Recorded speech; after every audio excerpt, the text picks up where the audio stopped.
Okay, great. So I'm here live on the campus of University of South Florida, and I'm here with Susie Shannon, who works in the advising office for USF and also is an incredible activist here in the local Tampa community. So I thought it was great that we actually ran into each other at the March on the RNC protest on Monday.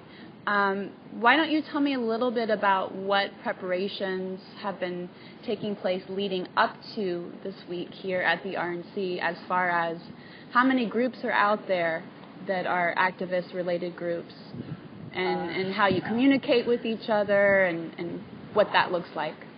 Well, there's actually a very fractured activist community in Tampa, but the RNC has brought us all together. We've worked together pretty well. I couldn't tell you how many groups there are, and a lot of people are in more than one group, so it's it's really just a community.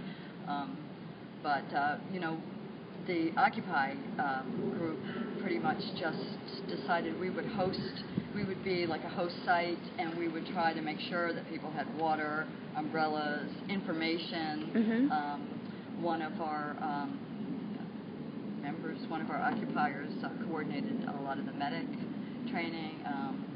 The legal observer, we worked with the National Lawyers Guild and so forth. So we just did some of the prep work to make sure that when activists came, they would have what they needed to do. But for the most part, the theme or the message was peaceful protesting. Oh, absolutely, yeah. No, the Occupy message is absolutely peaceful. I mean, Occupy Tampa has committed to peace. Great. So I know with the tropical storm Isaac kind of coming through right at the beginning of the week, it was interesting to me to see the police and military presence that was down there on Monday. It seemed as if there were double the amount of police and military compared to the number of protesters that actually came. So were you disappointed about the turnout, or do you feel you got your message across? I mean, I think that they succeeded. I think that the powers that be, the city, the media, whatever, they got what they asked for. They scared people away. I don't think it's disinterest as much as it's fear, because I know there's a lot of good union people here and so forth, and I try to tell them to come out. And people can't afford to risk arrest. They can't afford to go to jail, mm-hmm. and they're very fearful. I mean, the atmosphere of fear has really been promulgated, and so I think that's really keeping people away. So on the downside, it may not necessarily have been in the best interest of a protester taking that risk, but from the city's standpoint, it seemed as if they did a pretty good job of getting their message out. They certainly did. I mean, and they're saying it's in the interest of public safety, and my experience with the police so far has been they've been reasonably respectful, although they're clearly trained not to listen to any protesters. So if you actually need to address them, basically you have to find the nearest commanding officer.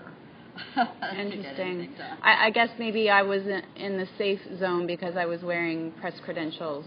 Yeah. I was personally surprised at how friendly the police and military were to me, just walking around, making eye contact and having some conversation. It seemed at one point they were all maybe a little bored, just lounging around and, having casual conversations with each other. So it was I wasn't expecting that kind of dynamic on Monday. Did you have any sense while you were down there on Monday of your safety, or that the police were beginning to encroach on that cage area? Well, it was real interesting. At one point I was next to a group of people all dressed in black who had their arms locked, and I noticed that there was a police officer following us every step of the way with his camera out and just following. And my experience was the people dressed in black were the people who were experienced in demonstrations, let us know when we were safe, when we were potentially at hazard. They certainly created no havoc themselves. They were really maintaining order and keeping people calm, telling people not to run. So when we went to that caged area, someone was standing there going, why are you walking into a cage? Why are you walking into a cage? And I asked a friend, I said, could you just like run the perimeter and see what you find? And he came back and he said there was a 20-foot opening, but that basically it was plugged up with police. So we said no opening, no entrance, we're not going in. Okay. And we turned around and marched away. That's where I ran into you. Yes, I think that's you exactly saved me. You yeah. kind of gave me the hint. Maybe it's time to get out of here. And there was that anarchist group. I didn't really feel that they were causing too much trouble, but there was that one point where they all started to gather and leave the protest area together. Mm-hmm. That was the first time where I sensed a little bit of nervousness that something could start to happen here. Mm-hmm. So I did take a step back. Mm-hmm. And watched it from afar because I personally did not want to be pepper sprayed or and have that happen. Again, that group were the people who were the most experienced. They were not destructive. They never talked about destruction. They never created any destruction or havoc. When we were marching out, the medics kept saying, and there were medics within that group also, the water's by the porta potties. And so when we got up to these, a whole block of 4 rows of porta potties, I saw that. They would not let us in there. And we're like, we need water, we need bathrooms, let us in. And clearly the police were trained not to respond. And finally a medic went up and said, who's your commanding officer? He was directed to the commanding officer, and he said, people here need to use the bathroom and they need water. And at that point they created a little space big enough for some of us to get through.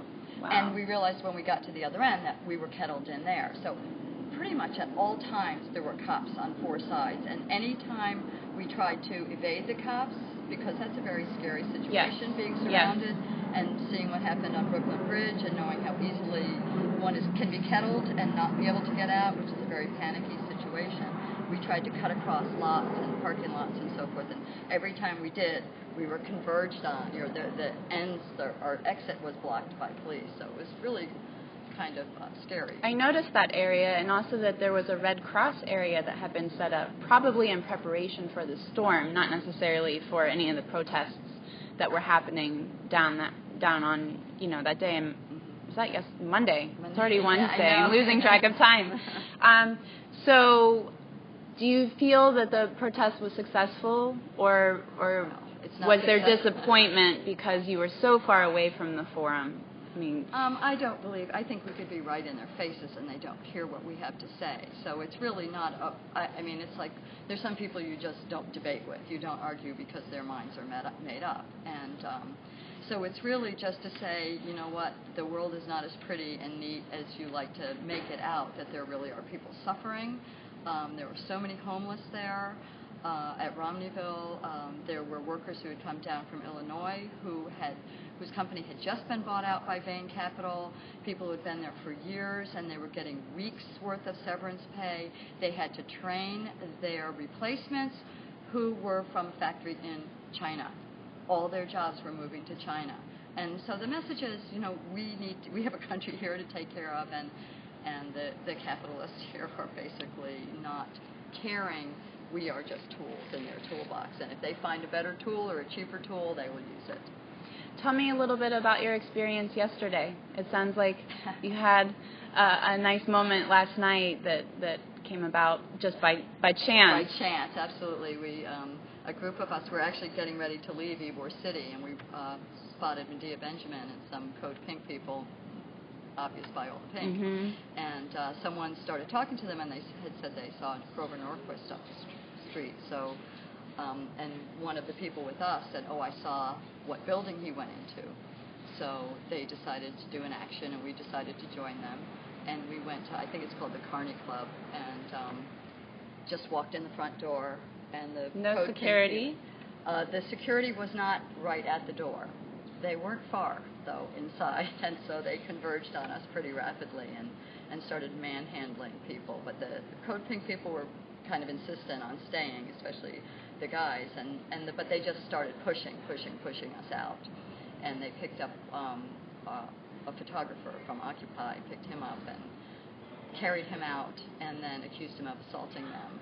So he got arrested, and so we had the police took our statements, and then they looked. From my understanding is they looked at the video footage from the club, and clearly this guy had not assaulted anyone. In fact, he was picked up and carried out. So they released him. There has been a lot of conversation about that, what you just described happening, where journalists are just by guilty of association being in a crowd and then having, they're being arrested for whatever they've captured on their camera, and that Yes. police are looking at video and photos. And what are your thoughts about that? I haven't seen any of that. I know that it's happened at previous large demonstrations, so I don't know if Tampa is doing that. I haven't heard any reports of that happening, but I'm at work all day. Right, so right. I miss a lot. But from a journalist perspective, do you think that's fair that the police? Oh, not at all, not at all. I mean, and I'm not going to have my facts right here, but I think it was the Democratic National Convention last time around. The Democracy Now! Crew got arrested right off the bat. I mean, people were they were arrested, they were targeting journalists. And of course that's not fair, because then how do the American people or the world, how does anybody get the news? And that's important. You can't have a democracy without news. Exactly. So, freedom of speech. Absolutely. So as, I guess we're right in the middle of the convention now, even though it was delayed by one day. They're trying to squeeze 4 days into 3 days. Do you have any thoughts about what may happen tonight or tomorrow with Romney's speech as far as the protest scene and things that are happening today and tomorrow throughout the city? I have found that things are largely unpredictable. I know there is a march. The AFL-CIO has a march tonight at 6 o'clock, and so that's a permitted march. That's one of the few permitted marches. I'm sure that will be peaceful. I don't know what's happening afterwards. Everything is just kind of unfolding as it happens. I mean, my experience has been that people really aren't talking to each other except for some of the larger marches. Okay. There's people are like we did last night. Take advantage of the situation. You're there and you hanging out. You never know, right? So it becomes an event, and so that's kind of, there's so much to react to. There are so many Republicans in town, Right. One last question. So I just happened by chance Monday night to see a clip of you on Rachel Maddow's show about what you can and cannot bring down into that secured zone area. And you were at a city council meeting? Yeah, Campus City Council. Tell me a little bit about that. The interesting thing about that to me was that one of the city council women had mentioned in the press how great the Tampa police are and how they don't break rules and stuff. So I had just gone through a litany of things I had seen the Tampa Police Department do that they are not supposed to do. And then I did the string thing. They said anything over 6 inches of string was illegal. So I pulled out a 6-inch and a 7-inch piece of string and said, "What makes this a weapon? Yes, this is ridiculous." I like the noose. A friend of mine made a little noose, so I brought that. And they changed that. As a result, they changed that to 6 feet. Oh, they did. Yeah. So from 6 inches to 6 feet. Mm-hmm. Wow. So, which is what Rachel was commenting on, and the test of the, I guess she had the fishing line. Right, the strength and yes. Yeah. So that was. Well, congratulations to you. I think it's wonderful that you're here at the USF community, and I'm sure feeling that energy of students coming back to school and having the RNC here this week. It's a really powerful moment and interesting time in our country's history, and I think it's great that you've been so proactive in being involved in the protest movement.